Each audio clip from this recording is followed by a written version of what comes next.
મારું નામ સોહિલ ચિસ્તિયા છે। અત્યારે અમે નડિયાદમાં આવેલા બારકોસિયા રોડ ઉપર ઉભા છે। 2 દિવસ પૂર્વે અમે કલેક્ટર સાહેબને જે રજૂઆત કરી હતી તેના અંતર્ગત ગઈકાલે જીઈબીના કર્મચારીઓ બારકોસિયા રોડ ઉપર આવ્યા હતા અને સ્થળ તપાસ કરી હતી અને તે અનુસંધાને અમે માર્ગ મકાન વિભાગના અધિકારીઓને ફોન કર્યો હતો, પણ તેમણે અમારો એક પણ ફોન રિસીવ નહોતો કર્યો।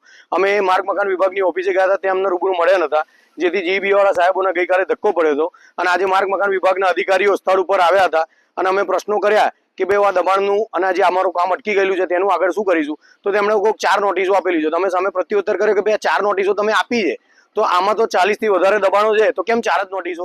અને અમુક વ્યક્તિઓને જોઈને જ કેમ નોટિસો આપવામાં આવે છે કે જે પૈસાથી ઢીલા હોય અને ઝૂંપડપટ્ટીવાળા એવા માણસોને નોટિસ આપેલી છે અને અગાઉ પણ ઝૂંપડપટ્ટી ધરાવનાર ગરીબ માણસો હતા તેમના દબાણો તોડી પાડવામાં આવ્યા હતા અને પૈસાથી મજબૂત રાજકીય વર્ગ ધરાવતા માણસોના દબાણોને અડવામાં પણ નહીં આવતા, નોટિસ બી આપવામાં નહીં આવતી। આનું શું કારણ? આવું કહેતા તે લોકો ઉશ્કેરાઈ ગયા હતા અને ક્યાંક ને ક્યાંક રીતે અમને તોછડાઈ ભર્યો જવાબ આપી મૌન ધારણ કરી જગ્યા છોડીને ભાગી ગયેલા હતા। ત્યારબાદ અમે નોટિસની નકલ માંગતા તેઓ અમને ઓફિસે મોકલ્યા હતા। ઓફિસે અમે ગયા તો ઓફિસની અંદર પંખા ચાલુ, ઓફિસ ચાલુ, લાઇટો ચાલુ, પણ કોઈ પણ જવાબદાર અધિકારી ત્યાં અમને જવાબ આપનાર હતું નહીં અને ત્યાં પણ અમને કોઈ પણ જાતનો પ્રત્યુત્તર મળ્યો નહીં। એટલે આ વાતમાં તેઓ અમને ક્યાંક એમના મળતિયાઓ દ્વારા બેસીને વાત પતાવવાનું કહે છે।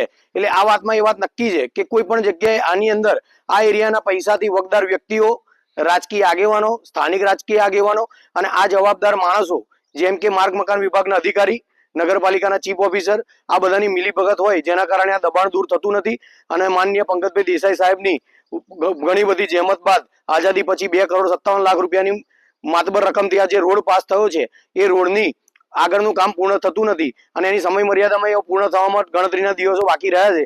તેમ છતાં આ રોડનું કામ પૂરું નહીં થયું। ચોમાસાના દિવસો છે, આ રોડ ઉપર ઘણી બધી મસ્જિદ આવેલી છે, ઘણી બધી સ્કૂલો આવેલી છે અને આ મેન આજુબાજુના ગામડાઓનો જોડતો રાજમાર્ગ છે, તેમ છતાં આ રોડનું કોઈ જાતે આગળ કામ વધતું નહીં અને આ તંત્રના જવાબદાર અધિકારીઓ અમને કોઈ પણ રીતે યોગ્ય જવાબ આપતા નહીં। એટલે ક્યાંક ને ક્યાંક આ ભ્રષ્ટ અધિકારીઓ આની અંદર સામેલ હોય તો અમારું આપના માધ્યમથી તંત્રને એવું કહેવું છે કે આની અંદર જે તે જવાબદાર કોન્ટ્રાક્ટર અને અધિકારીઓ જવાબદાર કોન્ટ્રાક્ટરનું બિલ પૂર્ણ કામ થયા વગર અટકાવી દેવું જોઈએ અને જવાબદાર અધિકારીઓ સામે કાયદાકીય પગલાં લેવા જોઈએ। અસ્તુ, જય હિન્દ, જય ભારત। નોટિસ કોને આલી છે?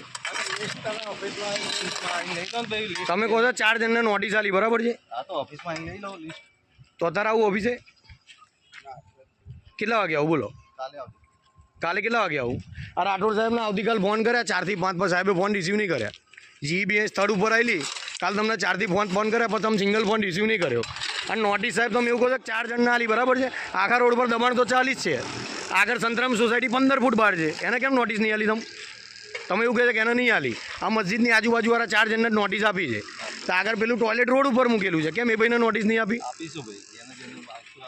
પણ એની સમય મર્યાદા હોય ને સાહેબ, આ થોડો રોડ 5 વર્ષે પૂરો કરવાનો।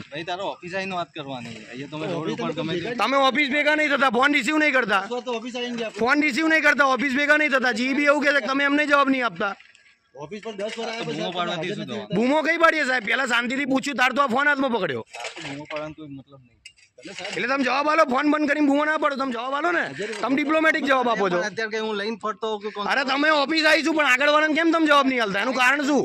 ટાઈમ આપો, મારી વાત સાંભળો સાહેબ। અને અમે સાહેબ કરીને જ બોલીએ છીએ, આડી અવરી રીતે નહીં બોલતા, તમે ટુકરાથી બોલાવો છો। ઓફિસ આવીને વાત કરજે ને, વાત કરજે એનો મિનિંગ તમે શું કહેવા માંગો સાહેબ? તમે ના બોલજો રાજાભાઈ વચ્ચે, તમે ટાઈમ આપો, તમે ઉશ્કેરવા માંગો છો અમને ખોટી રીતે। તમે આવીશું તમારી પાસે। રાઠોડ સાહેબને કાલ સવાર 4 થી ફોન કરે કે સિંગલ ફોન તમે રિસીવ નહીં કર્યો। જીબી સ્થળ ઉપર આવી હતી, સ્થળ ઉપર તમને વાત કરવા ફોન કરે, સિંગલ ફોન તમે મારો રિસીવ નહીં કર્યો, એટલે તમે ઓફિસ બોલાવો છો, ઓફિસ હું આવ્યો તમે મળ્યા નહીં। રાઠોડ સાહેબને 4 ફોન કર્યા, ઉઠાયા નહીં અને તમે કહે પહેલાં તું ઓફિસે આવજે, એટલે તમે હોદ્દાનો દુરુપયોગ કરવા માંગો છો। એટલે શું રહેવા દો સાહેબ? શું રહેવા દો? મને જવાબ આપો સાહેબ। અરે કોને જવાબ આપશો તમે? એટલે કોને આપવાનો? હું પ્રતિવાદી છું, હું પિટિશનર છું, મારા સાથે હું હાઈકોર્ટમાં તમારે જવાબ આપવાની ફરજમાં આવે। ઓફિસમાં આવીને પૂછવાનું, અહીંયા રોડ ઉપર નહીં, હે ને? ઓફિસમાં તમે મળતા નહીં, ફોન ઉઠાવતા નહીં, હાલો તમે ફોન ઉઠાવતા નહીં, ઓફિસમાં મળતા નહીં, એનો મતલબ શું? જવાબ આપો સાહેબ, આ ખોટી વસ્તુ તમારી। આ ભાઈ જે ડોટો કાઢે છે નહીં ચાલે, જવાબ આપવો પડશે। અહીં ઓફિસે મળતા નહીં, ફોન ઉઠાવતા નહીં, એનો મતલબ શું? તમે શાંતિ રાખો, એક જવાબ આપી દઉં।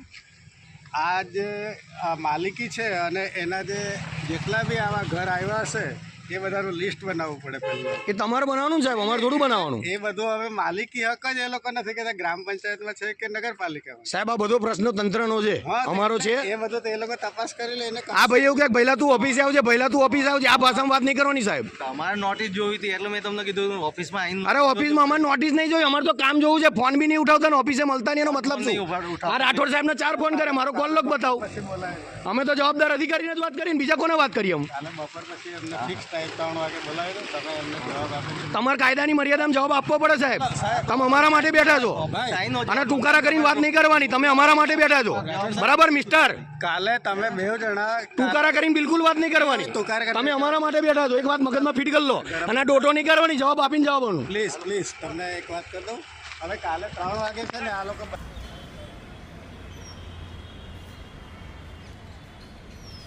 लेटेस्ट न्यूज़ और आपकी ज़िंदगी के दिन भर की बड़ी जानकारी को समझने के लिए और जानने के लिए हमारे चैनल रिकवरी 24 को सब्सक्राइब करें और बाजू वाला बेल आइकन दबा के ऑल पर क्लिक ज़रूर करें और साथ ही में इस वीडियो को लाइक शेयर और कमेंट भी ज़रूर करके जाएं।